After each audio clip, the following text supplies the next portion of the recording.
Yeah, I look a little crazy because I'm bald over here, which I like. I actually kind of I don't mind being bald.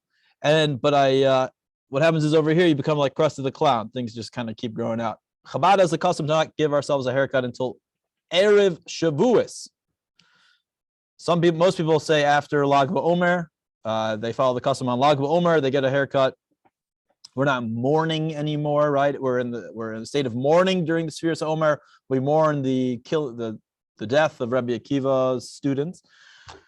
Most people stop at Lag BaOmer. However, Chabad, we're not sure if it ended on Lag BaOmer or it's just the death, the plague stopped on Lag BaOmer and continued after. So even though we're usually careful about joy, for whatever reason, we're careful about this continuing on.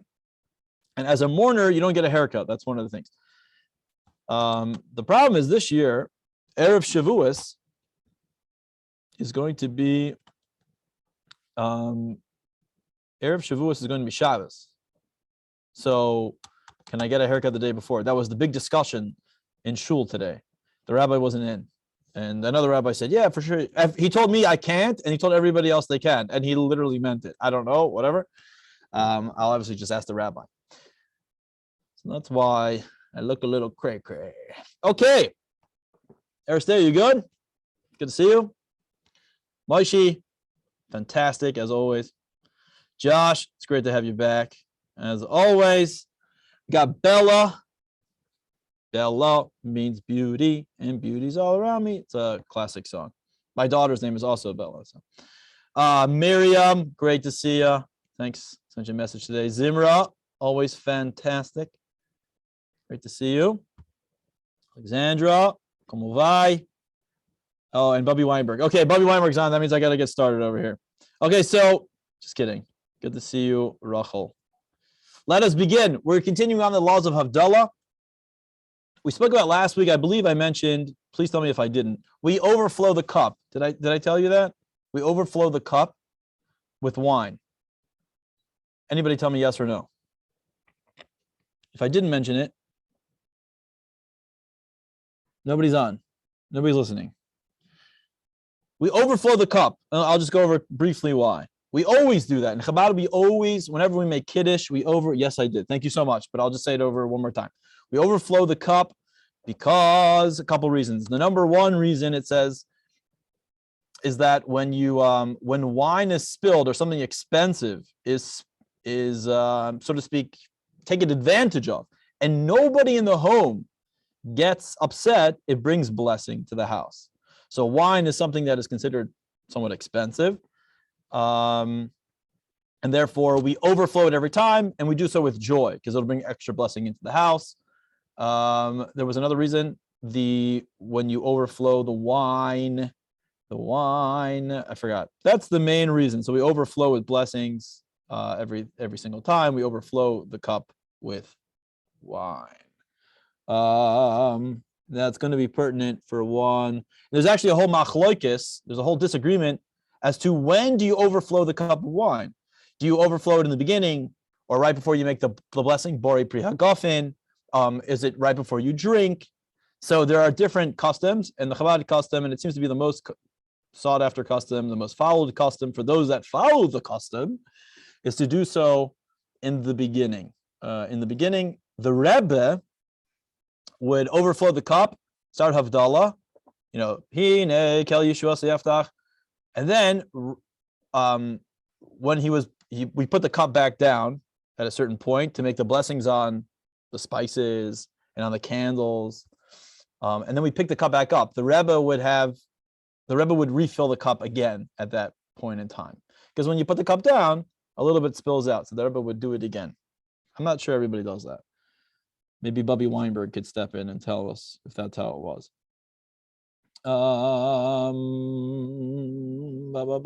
Okay, a couple more halachas.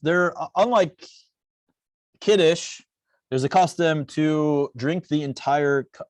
In Kiddush, there's a custom to drink the entire cup. Or you give the cup out to somebody else to drink the whole thing.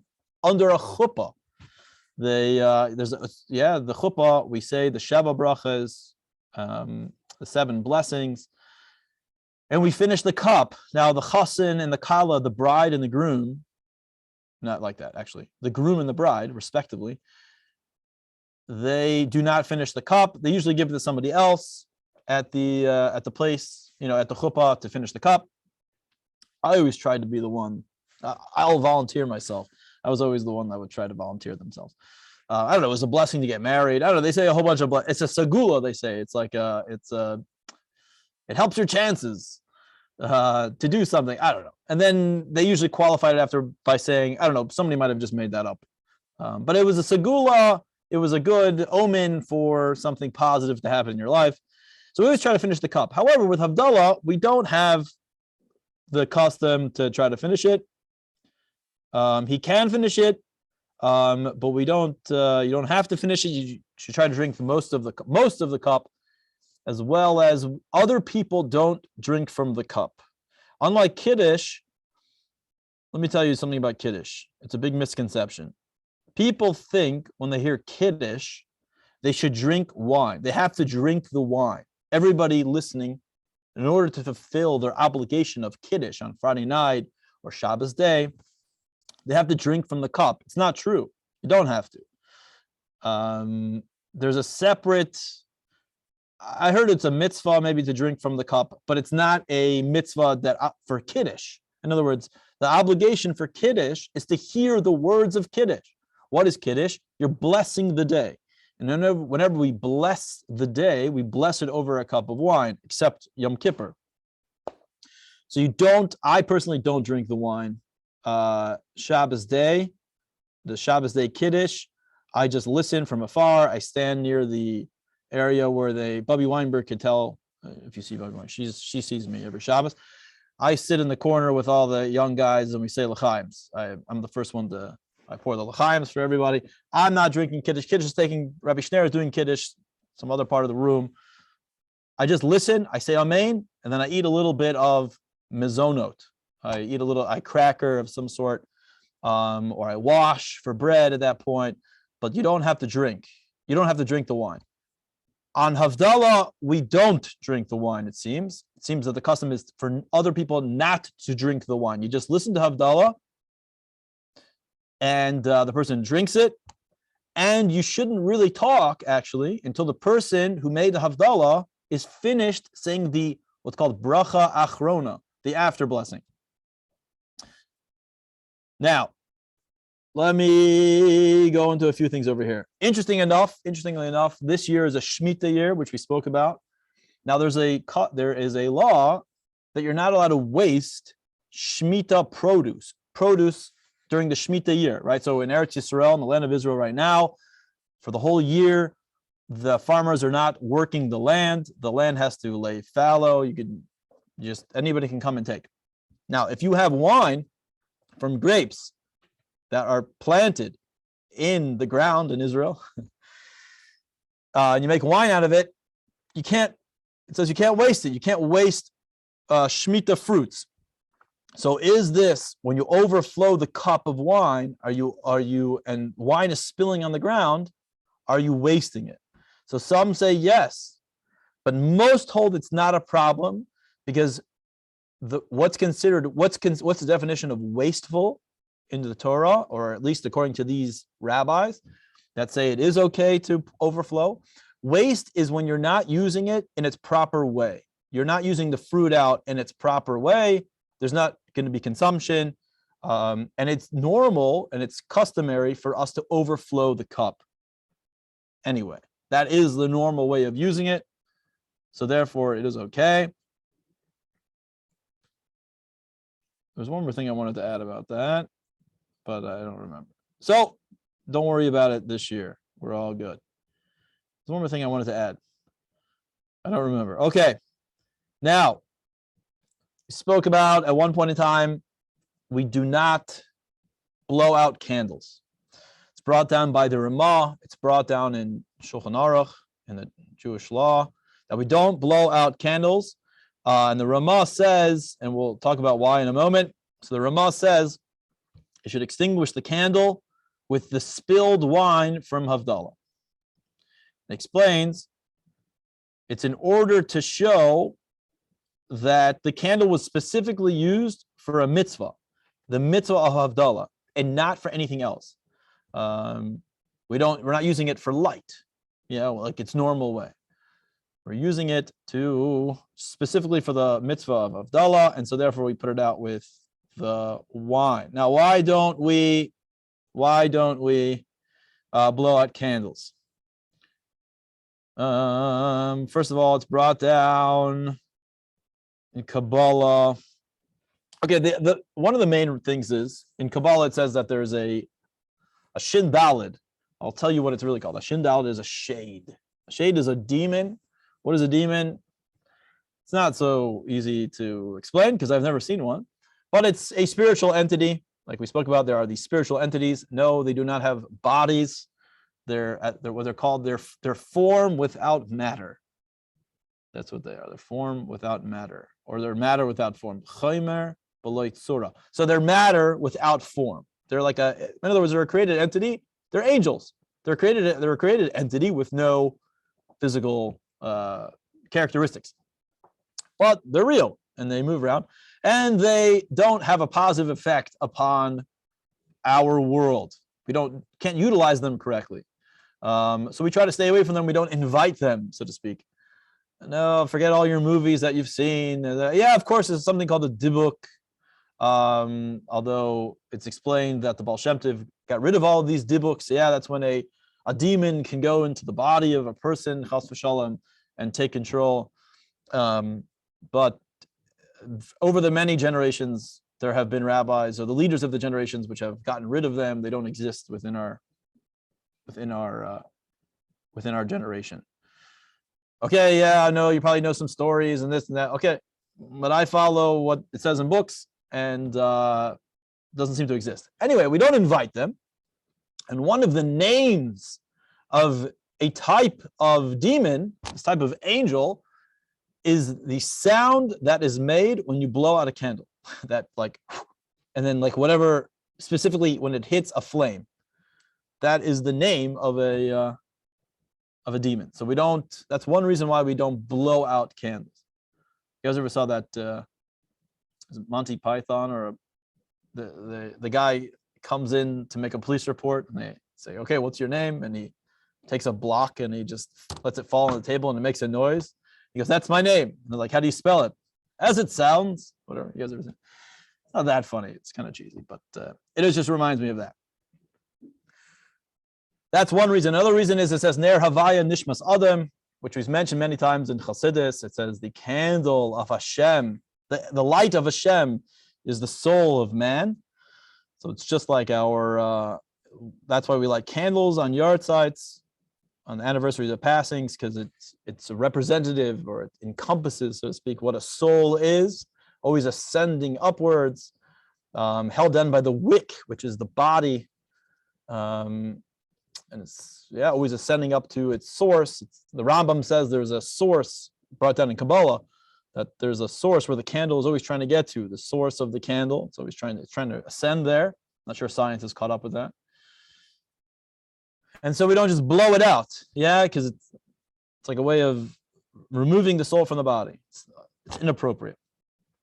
It's another reason why we don't do it. Now, however, it says that women, when they're lighting Shabbos candles, when it talks about this halacha, it says women who are lighting Shabbos candles, they can blow out the candle. They can, the match. They strike a match to light candles on Shabbos.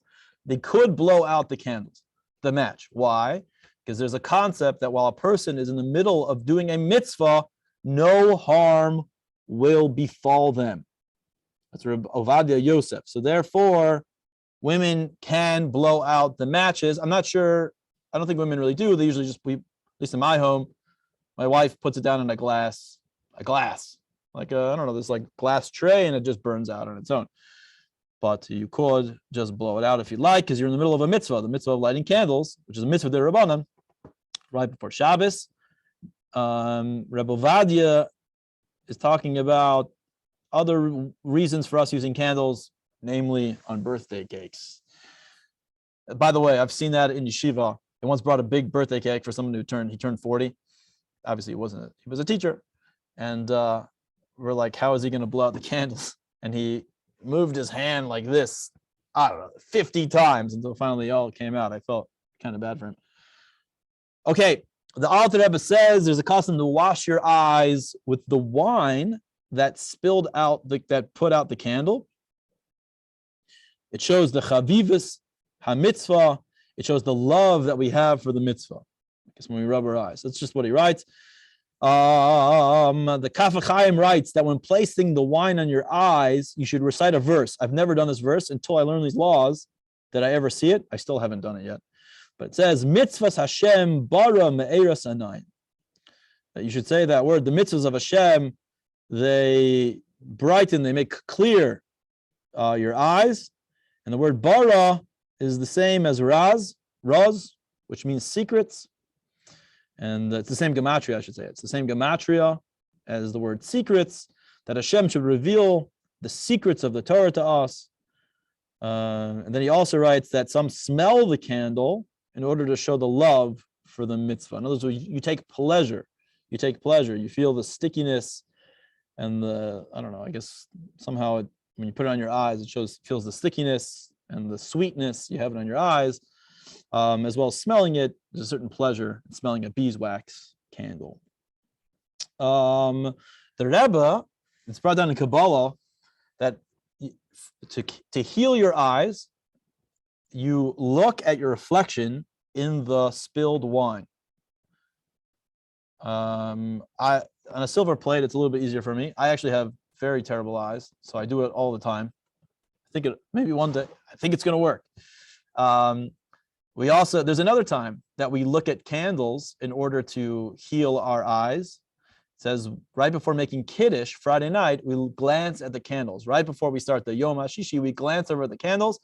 And it says the 260th of your eyes diminish by like 260th every week due to your walking. Yeah, when you walk, it hurts your eyes, I guess. It says in Halacha. And so therefore we glance at the candles, and the candles will regenerate or replenish the lachluches, the moisture of our eyes, that which helps us see. Now there's a source for placing the wine in your pockets and in the back of your head. Where does it come from? So it's actually kind of it became known later on. So that's why you don't see that. There could be people that don't do that. Many people that don't do that. Why? Because Rav Shem Tov Gigoin, who was born in Yerushalayim, passed away in 1953. His family fled to Eretz Yisrael from the Spanish Inquisition. He was obviously a big Rav, a Sephardic Rav. He's a Sephardic rabbi. And in the end of his life, he was a Sephardic rabbi in Manchester, I believe, Manchester, England. And he writes in his Keser Shem Tov that there's a custom to place wine on the back of your neck where the luz bone is. Right? We spoke about that. The luz bone. The luz bone is that we're not exactly sure if it's a bone or it's like a little piece. Maybe it's like a molecule. That's where the neshama will re-enter the body during Tchias HaMesim. Did we speak about this? I know we spoke about the luz bone. I'll just keep going. We spoke about malava malka. Right, malava malka. We eat the meal after Shabbos. But he says it also, it's a segula. It's a good omen to strengthen that bone. The rest of your body is formed from this bone during Tchias HaMesim, so it has an effect upon the entire rest of the body. And the Keser Shem Tov also writes, there's a custom to place wine in your pockets for, what do you think the segula is? You guessed it, for money, for parnasa. So that's what we do. Okay, it's gonna be. I told you it was gonna be a very short class. No, that wasn't so short. It was only 20 minutes. Okay, anybody have who brings the opinion? Is that what you just asked? The shit Kesser. Sorry, not sure what was that referring to. I just see your message right now. Okay, if nobody has any questions, no. Eric says, did you have a question? Unmute. What? I have to ask him to unmute you. Oh, I'm sorry. Yes. Okay. Let's see. What was that about? Put it in the chat if you want to ask a question, and I'll unmute you until I figure out what I'm supposed to be doing. I think it was the sound of blowing out the candles is the name of the demon or something. Yeah, I have a feeling most people here are interested in that. Yeah. Where is that brought down? It's brought down in Kabbalah. Let me see if I have the exact source. I don't know if the Ramah brings it kabbalistically. Elio Rabbah. I think Chupas Eliyahu Rabbah, chapter 3. I can send it to you after. It's in Hebrew. Here, I'll put it over here. It won't let me copy it. Whatever. Okay. Chupas Eliyahu Rabbah, chapter 3. Moshe, you have a question? Yeah, let me unmute you. I apologize. Does that work? There we go. Rabbi, What's up, man? hey man, Shavuos on Havdallah. How does that work out? What's going to be the problem? What do you On the blessings and on the spices and what blessings do we say and which blessings do we don't? Okay, so on Shavuos and on most Yom Tov, very good question. On Shavuos and Yom Tov, I always have to double check, but we don't make the blessings on spices and candles on the end of a Yom Tov. What's going to be interesting is like this. Saturday night is just like on Pesach. We had this year Pesach. Saturday night begins Shavuos, and you're going to make Kiddush Saturday night. But you have to make Havdalah, right? Because Shabbos is over. Shabbos ended. Now we're going into Yom Tov. So do we make Havdalah or do we not make Havdalah? We do make a Havdalah. We do it in the Kiddush itself.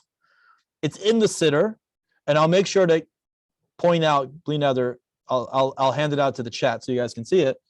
We're going to make Kiddush. We're going to make Kiddush and Havdalah at the same time. And what do we do for the candle? We're going to glance at the candle. We're going to say Baruch Atah Hashem Elokai Haolam Borei Marei Ha'esh, which is the blessing we usually say over the candles. But we're going to glance at our Yom Tov candles that we just lit. We lit our Yom Tov candles. We are not going to make Besamim, the Borei Minei Besamim blessing. What's going to happen Sunday night or Monday night? Saturday night, Sunday night. Monday night, when Shavuos is over and we make Havdalah again, we don't make it on, I'm 99.9% sure, we're not going to make it on candles. We're not going to use a candle or besamim. We're just going to do it over wine. That's typically what's done. I'll remind you. Ask me again and I'll remind you. But that's what's going to happen. Is that good? So we're not going to use it. We're not going to do it. Typically on Yom Tov, after Yom Tov, we don't use a candle, or most of the time it seems like we don't use candles or besamim. The candles and the besamim, by the way, the besamim, the spices are used for because our soul is we have that extra soul that left, and it's giving it comfort. But because we went from Shabbos into Yom Tov, the soul had a certain comfort, so to speak. So there's no need for besamim. Yeah, Moshe, you have another question? Pass to unmute. So basically, it's going to be, I believe, like Pesach. What we did. Exactly. It's exactly what we did by the Seder. It happens often. Whenever Shabbos ends and Yom Tov begins, we make Havdalah in Kiddush. It's bizarre. It's a lot more words. It's a little more intimidating, especially if you're not used to saying it and you have guests over your house. It can be quite intimidating. I think it's on page 330. Yeah, that makes sense. Yes, yeah. That makes sense. Yes. Okay. Very good. I always doubt myself when it comes to these, I want to be sure that I'm doing it right. Yeah, totally. No. Yeah, and then you know what? You mess it up, even if you get it wrong. I know big rabbis that mess it up all the time. And I'm not even a big rabbi, so you can imagine how many times I mess it up. But you believe me, people get it wrong. The more you hang around people who have been doing it for many years, you see like he's not doing it right. Any other questions? Okay. See you, Miriam. Okay, Bobby Weinberg, you asked a question. What did you say about candles on blowing them out? We don't blow them out. You go like this. We don't blow them out because it brings on, for two reasons we gave. One, because it brings on a shindalet, a shade, whose name is that sound. And then another one is because Neravaya, Nishmas, all of them, it's like a soul. So we don't blow them out with our mouth. Typically go like this. However, when it comes to Shabbos candles, because we're in the lighting a match for Shabbos candles, you can blow out the match because you're in the middle of a mitzvah. And it says there's no bad that comes upon a person in the middle of a mitzvah. Okay. Any other questions? But Chabad, I think typically we just put the match down. We don't blow it out. Just